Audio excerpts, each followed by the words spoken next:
Hello guys, welcome back to my channel 2S. Kembali lagi di channel kami yang tentunya menjadi channel yang inspiratif, edukatif, dan memberikan wawasan untuk kalian semua. Kali ini kita akan membahas terkait soal yang sering diujikan di tes CPNS, yaitu soal tes wawasan kebangsaan atau TWK. Mungkin kalau kita bahas satu waktu, kita tidak akan cukup dan tentunya akan membuat kalian ngantuk, pulas sampai dengan tidur. Jadi aku akan bahas per bab-babnya saja, dan sudah aku ringkas beberapa materi yang sering keluar atau diujikan dalam tes selama pengalaman aku mengikuti tes. Jadi akan aku bagikan saja rangkuman atau bab-bab penting yang sering keluar di tes kali ini. Tentunya kalian bisa dengerin sambil makan ataupun nyiapin kacang ataupun sambil tiduran, karena mungkin ini akan sedikit membuat kalian ngantuk karena kita akan mengulas sejarah. Tidak banyak sih, hanya berkaitan tentang ideologi dan Pancasila saja. Tidak usah panjang kali lebar, langsung saja di bab pertama, yaitu arti dan pengertian ideologi. Jadi ini sering keluar di tes yang pernah aku ikuti. Jadi apabila kalian ditanyakan atau ada soal menanyakan terkait ideologi berasal dari kata apa, memiliki arti apa, kalian cari aja pilihan yang berisi tentang pemikiran, konsep, atau gagasan. Jadi ideologi sendiri berasal dari idea itu pemikiran, konsep, atau gagasan. Dan yang kedua adalah logos, yang artinya pengetahuan. Jadi garis besarnya seperti itu kata dari ideologi. Selanjutnya pengertian ideologi sendiri, di mana terdapat dua pengertian secara sederhana dan juga secara luas. Tetapi selama aku mengikuti tes, banyak sekali yang menanyakan terkait secara sederhana, pengertian secara sederhana, di mana berarti pengetahuan tentang ide, keyakinan, atau gagasan. Jadi apabila ditanyakan pengertian ideologi dan terdapat pilihan ketiga unsur ini, yaitu ide, keyakinan, atau gagasan, kalian langsung pilih aja pilihan yang berkaitan dengan hal ini. Sedangkan untuk secara luasnya adalah seperangkat prinsip yang dijadikan dasar untuk memberikan arah dan tujuan yang ingin dicapai dalam melangsungkan atau mengembangkan kehidupan nasional. Jadi garis besarnya di sini adalah pemberian arah dan tujuan, Jadi untuk pengertian sederhana tadi berkaitan terkait ide, keyakinan, dan gagasan, sedangkan secara luas berkaitan dengan arah dan tujuan yang ingin dicapai dalam suatu negara. Selanjutnya, dasar dan ideologi negara Republik Indonesia. Dalam hal ini, apabila seringkali di soal juga ditanyakan, apa sih dasar dan ideologi negara Republik Indonesia? Biasanya terdapat soal-soal pengecoh dari ketiganya ini. Seringkali ada kata-kata plesetan yang hampir mirip, tapi sebetulnya berbeda. Jadi, untuk tiga unsur sendiri dalam dasar dan ideologi sendiri, yaitu yang pertama, Pancasila sebagai dasar negara, di mana tercantum dalam pembukaan UUD 45 alinea keempat, teman-teman. Sedangkan yang kedua, Pancasila sebagai ideologi bangsa Indonesia, di mana ideologi yang seperti dijelaskan tadi mengandung prinsip yaitu hidup ideal yang dicita-citakan atau ingin diwujudkan suatu bangsa negara. Dan yang ketiga adalah Pancasila sebagai pandangan hidup bangsa Indonesia. Jadi, pandangan hidup di sini meliputi berbagai bidang dalam kehidupan, yaitu nilai-nilai atau arah dan tujuan menuju masyarakat yang adil dan makmur. Jadi, kalian biasanya cukup hafalkan saja di bagian garis besarnya, di mana Pancasila sebagai dasar negara, Pancasila sebagai ideologi negara, dan yang terakhir adalah Pancasila sebagai pandangan hidup bangsa dan negara. Sampai sini apa kalian sudah paham atau malah cukup mengantuk, teman-teman? Ya memang ini agak sedikit membuat kalian mengantuk, tapi ini apabila kalian dengarkan akan sangat bermanfaat nantinya di ujian seleksi CPNS, terutama di soal SKD, TWK, tes wawasan kebangsaan. Jadi kalian harus tetap semangat. Selanjutnya ini juga penting, sejarah perumusan Pancasila. Jadi Pancasila itu dirumuskan atau berasal dari ide ketiga tokoh kemerdekaan Indonesia, mencakup yang pertama Muhammad Yamin, yang kedua adalah Supomo, dan yang ketiga adalah Soekarno, di mana ketiga tokoh perjuangan bangsa Indonesia ini menyumbangkan ide-ide terkait Pancasila yang hampir mirip tetapi berbeda satu dengan yang lainnya. Di mana Muhammad Yamin itu berkaitan pemberian ide terkait peri kebangsaan, peri keadilan, peri ketuhanan, peri kerakyatan, dan kesejahteraan sosial.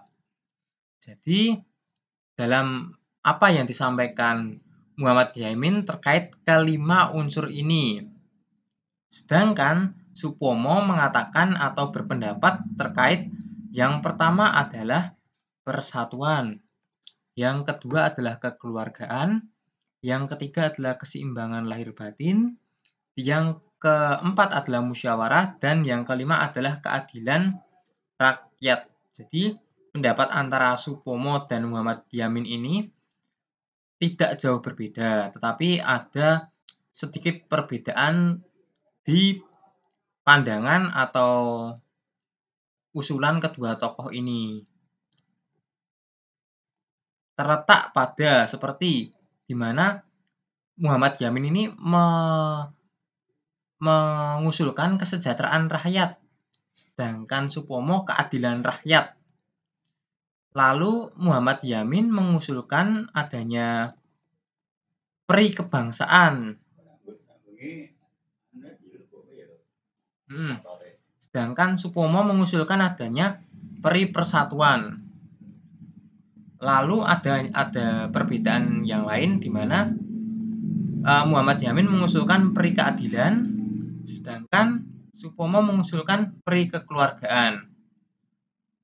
Dan biasanya untuk mempermudah kalian menghafal, salah satu tips dari aku, kalian menghafal salah satu ciri khas dari usulan setiap tokoh ini. Seperti Supomo ini mengusulkan keseimbangan lahir dan batin.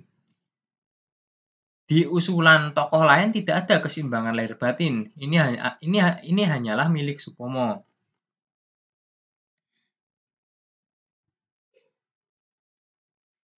Sedangkan di Muhammad Yamin, kalau aku sendiri menghafalkan, Muhammad Yamin itu menyebutkan adanya kesejahteraan rakyat. Dimana ini ciri khas dari pendapat Muhammad Yamin yang tidak kalian temukan di pendapat yang lainnya.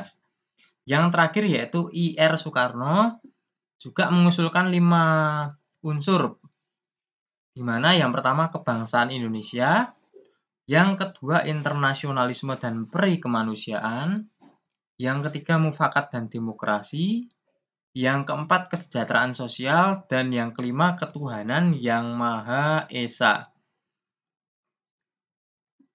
Jadi di pendapat Soekarno ini yang paling mendekati dengan Pancasila menurut aku sendiri. Jadi usulan dari Soekarno ini yang sangat mudah dihafal ya teman-teman, karena terdapat seperti kebangsaan Indonesia serta kesejahteraan sosial dan ketuhanan yang Maha Esa. Lalu pendapat ketiga unsur ini disatukan di anggota panitia kecil yang sering disebut sebagai BPUPKI, yaitu panitia 9. Ini juga sangat sering keluar ya teman-teman di soal-soal ujian SKD, di mana dirumuskan dari ketiga tokoh ini dijadikan satu melalui rapat kecil panitia 9, dirumuskan menjadi yang pertama ketuhanan dengan kewajiban menjalankan syariat Islam bagi pemeluk-pemeluknya. Yang kedua yaitu kemanusiaan yang adil dan beradab. Yang ketiga persatuan Indonesia. Yang keempat kerakyatan yang dipimpin oleh hikmat kebijaksanaan dalam permusyawaratan perwakilan. Dan yang kelima adalah keadilan sosial bagi seluruh rakyat Indonesia. Jadi setelah ketiga tokoh ini mengusulkan pendapatnya, lalu dirumuskan menjadi satu yang sering dinamakan Piagam Jakarta atau Jakarta Charter oleh BPUPKI, ya sering disebut panitia kecil yaitu panitia 9 terkait kelima usulan ini. Lalu sebelum pengesahan UUD 45, kalimat sila pertama ini yang berbunyi ketuhanan dengan kewajiban menjalankan syariat Islam ini diganti menjadi ketuhanan yang Maha Esa. Dilakukan sebelum pengesahan UUD 45 dan disahkan menjadi ketuhanan yang Maha Esa. Selanjutnya teman-teman kita membahas terkait nilai-nilai Pancasila. Di mana ini sering sekali disebutkan di soal SKD itu wujud nyata dalam kehidupan keseharian. Jadi kalian apabila membaca 5 unsur ini dan penjelasannya akan mudah bagi kalian untuk mengaplikasikan nantinya saat menghadapi soal-soal TWK, di mana nilai Pancasila itu yang pertama ketuhanan yang Maha Esa, di mana merupakan negara yang mengakui adanya Tuhan dan melindungi warga negaranya untuk beribadah. Jadi warga negara itu diberikan kebebasan untuk beribadah tanpa adanya paksaan sama sekali. Jadi ini inti dari nilai ketuhanan yang Maha Esa. Lalu yang kedua adalah nilai kemanusiaan yang adil dan beradab, di mana setiap warga negara mengakui persamaan derajat hak kewajiban antar sesama manusia sebagai kebersamaan bangsa Indonesia. Lalu mengembangkan sikap saling mencintai. Jadi apabila di soal terdapat terkait mengakui persamaan derajat hak kewajiban antar sesama manusia dan saling mencintai, kalian langsung saja milih pilihan nilai yang terkait dengan keadilan dan beradab. Lalu unsur yang ketiga yaitu nilai persatuan Indonesia, di mana setiap negara mengutamakan persatuan, kesatuan, kepentingan, dan keselamatan bangsa Indonesia, sanggup dan rela berkorban untuk kepentingan bangsa dan negara. Jadi apabila di soal biasanya diaplikasikan dalam wujud rela berkorban, seseorang yang rela berkorban untuk bangsa dan negara, dan setiap orang yang mengutamakan persatuan kesatuan negara itu masuk dalam nilai persatuan Indonesia. Ini cukup kalian hafalkan poin-poinnya saja ya teman-teman. Sanggup dan rela berkorban itu merupakan nilai persatuan Indonesia. Lalu selanjutnya yaitu nilai-nilai kerakyatan yang dipimpin oleh hikmat kebijaksanaan dalam permusyawaratan perwakilan. Jadi permusyawaratan di sini biasanya soalnya cukup gampang. Berdasarkan misal ada soal putusan yang berdasarkan dengan musyawarah mufakat, berdasarkan dengan menjunjung tinggi setiap keputusan sebagai hasil musyawarah, itu masuknya dalam nilai kerakyatan oleh hikmat kebijaksanaan permusyawaratan perwakilan. Selanjutnya nilai yang terakhir yaitu keadilan sosial bagi seluruh rakyat Indonesia.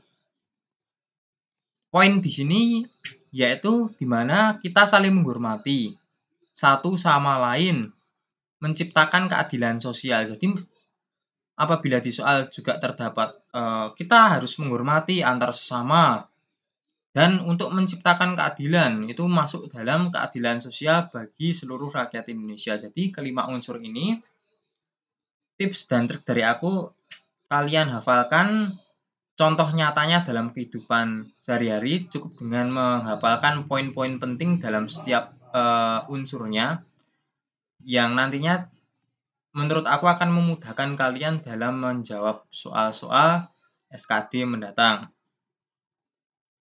Baik, ini juga sangat penting teman-teman. Perbandingan ideologi. Sering sekali ditanyakan di soal-soal SKD dan banyak yang tidak mengetahuinya karena belum lupa atau sudah membaca lupa ataupun tidak belajar terkait hal ini. Walaupun simpel tapi ini hampir banyak sekali soal terkait ideologi atau perbandingan ideologi satu dengan yang lainnya. Langsung saja di mana yang komunisme. Komunisme ini cara menghafal yang mudah menurut aku sendiri di mana komunisme ini HAM itu diabaikan. Jadi di mana terdapat dominasi partai di sini. Jadi kepentingan suatu masyarakat itu sama sekali diabaikan di sini. Masyarakat tidak berhak untuk berpendapat dan hanya mementingkan suatu keputusan suatu negara itu sendiri. Sedangkan liberalisme ini cukup agak melonggarkan sedikit, tetapi yang menjadi pembeda yaitu terdapat dominasi mayoritas. Jadi terdapat suatu, misalnya ada partai yang dianggap paling memiliki banyak suara. Jadi harus mengikuti partai itu saja atau memiliki satu aliran. Jadi komunisme sendiri mengekang pendapat, liberalisme membebaskan pendapat tetapi hanya satu golongan. Sedangkan Pancasila sendiri di mana cukup mewakili dari semua ideologi, di mana HAM di Pancasila itu diakui tidak ada dominasi, tidak ada perbedaan, dan menganggap kepentingan seluruh rakyat. Jadi Pancasila ini merupakan ideologi yang dapat dijalankan di Indonesia. Jadi ketiga unsur ini cukup kalian apalkan poin-poinnya yang berbeda satu dengan yang lainnya. Tidak usah menghafalkan semua, cukup kalian pahami yang menjadi perbedaan setiap atau ciri khas setiap ideologinya, yang nantinya juga akan membantu kalian di saat menjawab soal ujian SKD, yaitu tes wawasan kebangsaan. Selanjutnya, aku memberikan ringkasan terakhir soal yang sering keluar, di mana sikap-sikap wujud nyata atau sikap positif terhadap Pancasila. Di mana yang pertama, sikap positif terhadap Pancasila dalam kehidupan politik. Di mana kita harus mengemukakan pendapat secara bebas dan bertanggung jawab, serta menjalankan pemerintahan secara jujur dan konsekuen. Jadi apabila ada pertanyaan wujud sikap positif terhadap Pancasila yang diaplikasikan dalam kehidupan politik, kalian jawab yang terdapat poin-poin terkait pendapat, mengemukakan pendapat secara bebas, bertanggung jawab, dan menjalankan pemerintahan secara jujur, kalian dapat memilih pilihan tersebut. Selanjutnya, sikap positif terhadap Pancasila dalam kehidupan ekonomi. Nah, ini juga sering kali keluar teman-teman, dimana dalam kehidupan ekonomi itu kita harus memanfaatkan sumber daya alam secara baik, menjalankan kehidupan perekonomian secara jujur. Jadi sikap positif dalam kehidupan ekonomi itu di mana adanya kita harus memanfaatkan sumber daya alam secara baik dan menjalankan kegiatan ekonomi secara jujur. Jadi apabila terdapat pilihan mengenai wujud nyata memanfaatkan sumber daya alam secara baik, itu masuk dalam sikap positif terhadap Pancasila dalam kehidupan ekonomi. Sedangkan yang terakhir yaitu sikap positif terhadap Pancasila dalam kehidupan lokal, di mana kita harus menghormati dan menghargai sesama manusia tanpa melihat asal-usul ya teman-teman, ras, agama, latar belakang kehidupannya, dan bersikap adil. Untuk yang kehidupan lokal ini kurasa kalian lebih mudah memahaminya, tetapi yang akan aku garis bawahi di mana yang kedua ini tadi, sikap positif terhadap kehidupan ekonomi itu ada ini ya teman-teman, memanfaatkan sumber daya alam secara baik, ini ya sering keluar. Dan sikap positif terhadap Pancasila dalam kehidupan politik. kalian jawab ini. Mengemukakan pendapat secara bebas dan bertanggung jawab. Untuk itu penjelasan aku terkait nilai-nilai dari Pancasila, arti ideologi, dan besok mungkin akan aku bahas terkait TWK bab yang lain. Untuk itu selalu stay tune, dan apabila kalian masih belum paham terkait materinya, bisa kalian bertanya di kolom komentar dan akan aku segera jawab. Mungkin nanti juga akan aku cantumkan link pembelajarannya di kolom deskripsi.